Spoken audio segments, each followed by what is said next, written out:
Dok sam živjela u Srbiji, otišla sam možda svega na par koncerata ukupno u životu.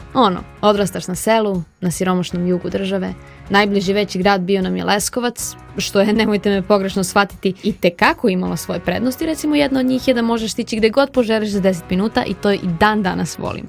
Ali eto, nekako ta kulturno-umetnička scena nije bila na nekom zavidnom nivou. Imali smo roštiljadu, koja i dan danas traje, i tu se jednom godišnje mogao vidjeti po neki kvalitetan izvođač. Otići negde van tog događaja bio je luksus. Onda sam, odmah nakon srednje, odlučila da se preselim u Nemačku i obezbedim sebi ono za što sam tada verovala da poštenim radom u Srbiji nikada neću moći. Finansijsku sigurnost. I onda te zapljusne talas realnosti. Sada imaš novac za odlazak na koji god koncert poželiš, ali više nemaš sa kim. Tako sam sama povremeno odlazila gde god mi se ćefne, da li to bilo pozorište, da li opera, ma sve mi daj. Međutim, kako sam sazrevala, shvatala sam da je radost samo donekle.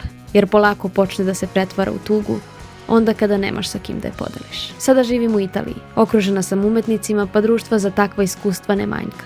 Na čemu sam prezahvalna. Ali ostaje taj žal ne za prošlim vremenom, već za činjenicom da tamo negde na siromašnom jugu Srbije i dalje postoji jedna mala, plavooka klinka razbarušene kose koju bi mama i tata ceo svet na dlanu da pruže. Ali ne mogu, jer i dalje biraju da se ne odreknu svojih principa. Da ne kažem, neće lokalnoj partiji da se pridruže. Blese jedne, zar ne?